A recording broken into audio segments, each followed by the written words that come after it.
수능 특강 2강의 기본 문제는 선생님이 얼굴을 보면서 설명을 하기 위해서 준비를 해보았습니다.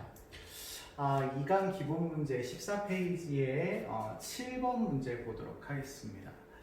2강은요, 실제로 수능에서 그렇게 중요하게 문제가 나오는 부분은 아니에요. 내용이 중요하다거나 이런 건 아닌데, 이런 식의 문제 형식이 잘 이용될 수 있는 그런 기본을 제공해주는 그런 부분입니다.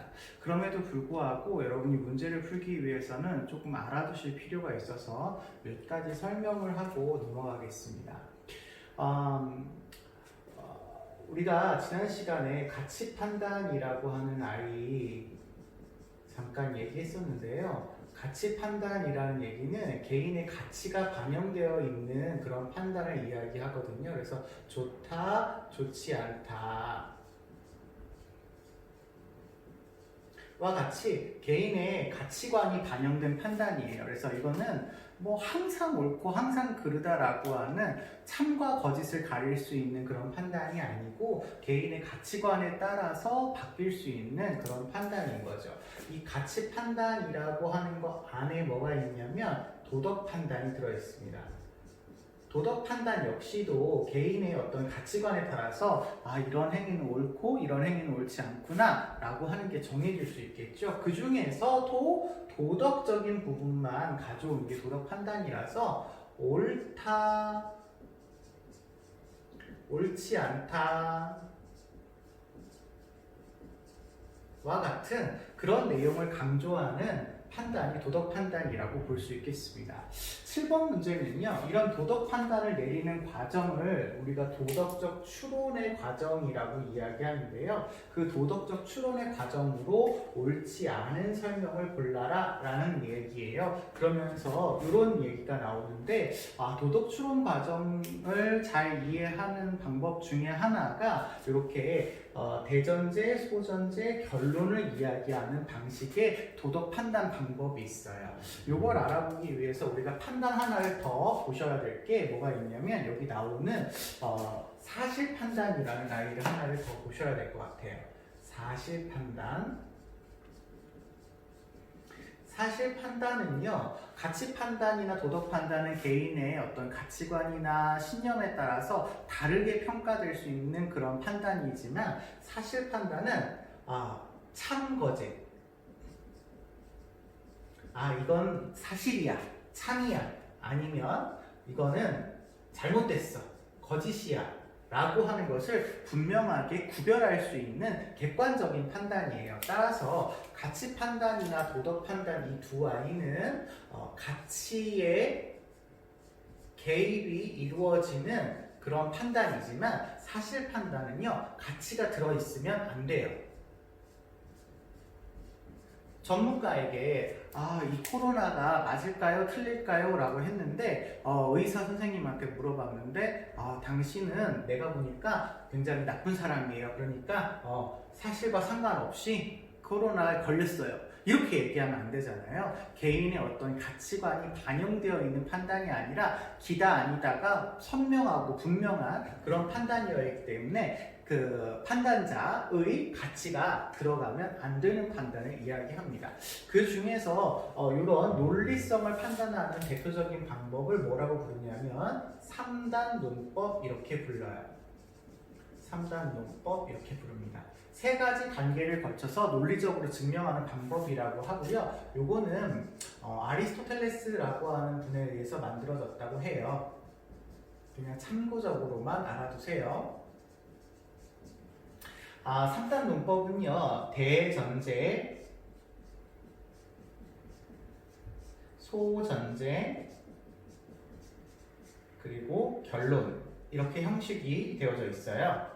그래서 대전제도 맞고 소전제도 맞으면 결론도 맞다라고 하는 그런 방식을 이야기하는 겁니다. 이것이 참이고 요것이 맞고 요것이 정당하고 요것이 참이고 그렇다면 내가 주장하는 요 결론도 맞는 거야. 요 둘 중에 하나라도 맞지 않으면 내가 주장하는 결론은 옳지 않는 거야를 증명하는 방식이 3단 논법입니다. 가장 대표적인 방식이 우리 잘 중학교 때 배우셨었던 모든 인간은 죽는다. 모든 인간은 죽는다. 모든 인간은 죽는다. 소크라테스는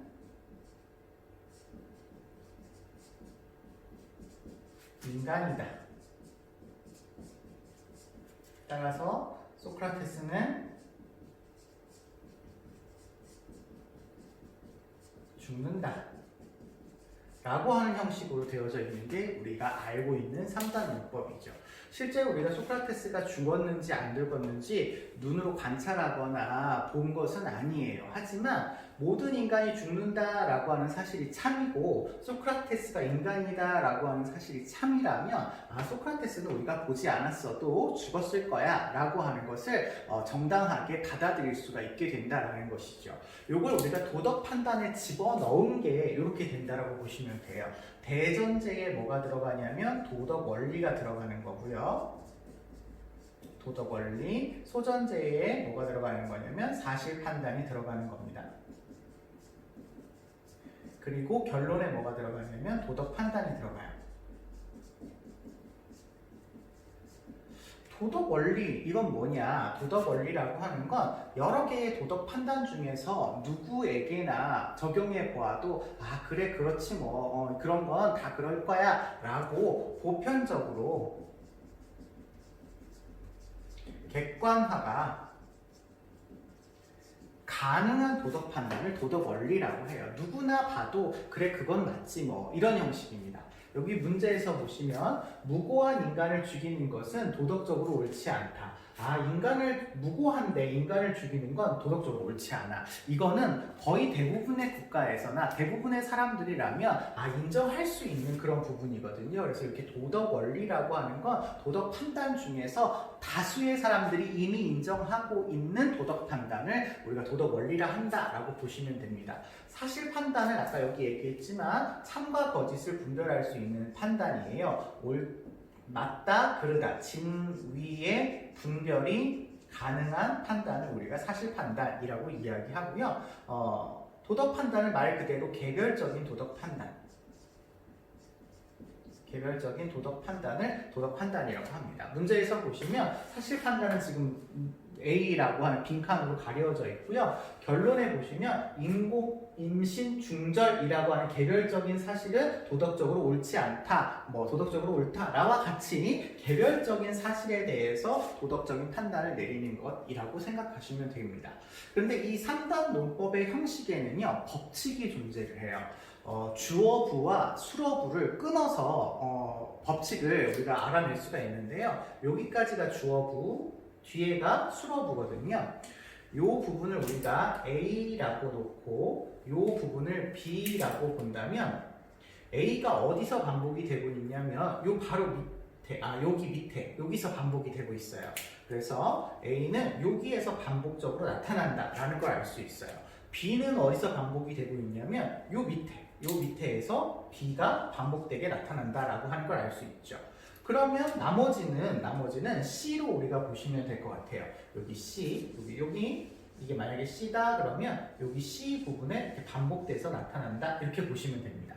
자, 그러면 여기에 바로 적용돼도 똑같아요. 우리가 주어부와 수어부를 나눠보시면 되는데 여기 것은까지가 주어부인 것 같고요. 여기도 은까지가 주어부, 수어부인 것 같아요. 앞에 주어부를 A라고 놓는다면 이 A가 어디에 반복된다고 했냐면 여기에 반복된다고 했죠. 그러면 사실 판단의 수어부에 이 A가 들어오시면 될 것 같아요. 어떻게 오면 되겠냐면 무고한 인간을 죽이는 것. 서술어니까 이다. 이렇게 오시면 되겠죠. 그러면 C는 어디서 반복되냐면 여기 밑에 결론에서 여기 소전제에게 반복이 되고 있어요. 그러면 여기가 C가 됩니다. 그럼 이 앞부분에 올 수 있는 말은 인공, 임신 중절은 이렇게 오시면 되겠죠. 그럼 사실 판단을 우리가 알 수 없어도 앞부분에 인공 임신 중절은 올 수 있겠고요. 무고한 인간을 죽이는 것이다 라고 하는 판단이 내려지게 된다라는 걸 우리가 찾을 수가 있게 됩니다. 나머지는 이제 B가 되겠죠. 여기가 B, 이렇게 B 해서 도덕적으로 옳지 않다가 그대로 내려오고 있어요. 이러한 형식을 이용해서 우리가 뒷단원에 있는 뭐 쉬운 단원, 생명윤리라든지 과학윤리라든지 뭐 성과 사랑이라든지 인권 단원이라든지 이런 부분에서 이런 식의 문제를 활용해서 문제가 나올 건데요. 보통은 이 네모칸을 그대로 찾는 문제라기보다는 이 네모칸에 대한 반론을 골라라 이렇게 나옵니다. 반론이 뭐냐? 반론은 뭐냐? 이렇게 고르는 문제가 나올 거예요. 그래서 반론이거나 혹은 반론이 아닌 것은 뭐 이런 식의 문제가 나올 수 있으니까 이런 문제 형식을 기억해 두시면 되겠습니다. 보기부터 보실게요. 기억은 규범적인 차원에서 보편화 가능한 내용이어야 된다. 우리 규범윤리 배우셨어요. 규범윤리적인 차원에서 보편 가능한 내용. 그쵸? 여기 도덕 원리는 보편적으로 도덕 판단인 내용이 오시면 됩니다. 따라서 기억은 1번은 맞는 보기라고 볼 수가 있겠고요. 2번은 니은에는 태아가 무고한 인간이라는 사실적 근거가 뒷받침되어야 된다. 이게 사실이 맞아야지만 결론도 맞거든요. 임신 중절이 무고한 인간을 죽이는 것이다 라고 했기 때문에 무고한 인간이라고 하는 게 태아가 무고한 인간인 것이 맞아야지만 이 도덕적인 추론이 정당화를 얻을 수가 있어요. 때문에 무고한 인간을 죽이는 것이 사실인지 뒷받침되어야 됩니다. 2번도 맞는 내용이고요. 3번 디귿은 기억과 논리적으로 상충되지 않을 때 정당화될 수 있다. 자, 이게 좀 어려운 표현인데요. 사실 여러분 여기에서 보시면 대전제에 이미 모든 인간이에요. 모든 인간은 죽는다 이렇게 돼 있어요. 근데 결론에 보시면 소크라테스 이렇게 나왔어요. 사실 이 3단 논법은요. 대전제 안에 소전제가 들어있는 겁니다. 들어있는 거예요. 그래서 만약에 얘에서 얘가 벗어나 있다 그러면 사실은 이게 논리적으로 성립이 안 되죠. 마찬가지로 무고한 인간을 죽이는 것은 임신 중절에 무고한 인간을 죽이는 것이 임신 중절에 포함이 되어 있죠. 여기가 여기에 이렇게 포함이 되어 있죠. 임신 중절한다라고 하는 건 일종의 낙태한다는 거잖아요. 낙태. 사람을 죽이는 일이란 말이에요. 그러니까 태아를 죽이는 게 무고한 인간을 죽이는 것에 이렇게 포함되어 있어야지만 이 논리적인 판단의 정당성이 얻어지는 겁니다. 따라서 3번도 논리적으로 상충되지 않아야지만 정당화될 수 있다는 표현은 맞는 표현이 될 수 있겠습니다. 4번 A에는 인공 임신 중절은 무고한 인간을 죽이는 것이다. 여기 그대로 설명이 되어 있죠. 적절하다. 맞습니다. 5번이 그러면 정답이 되시겠는데요. 5번은 기억, 니은은 모두 같이 중립적인 내용이 들어가야 된다라고 했는데 선생님이 여기 설명해 드렸죠. 대전제와 결론은 도덕 원리와 도덕 판단이 들어가야 돼요. 도덕 원리와 도덕 판단이 들어가는 부분은 가치가 개입되어져 있는 부분입니다. 가치가 개입되어져 있는 부분이에요. 도덕 원리도 도덕 판단에 해당되니까요. 그렇지만 여기 사실 판단은 가치가 개입되지 않은 가치 중립적인 내용이 들어가야 되겠습니다. 따라서 지금 모두 가치 중립적인 내용이 들어간다라고 했을 때 기억은 해당되지 않고 니은은 가치 중립적인 내용이다라고 보실 수가 있겠습니다. 그래서 정답은 5번으로 찾아주시면 되겠습니다.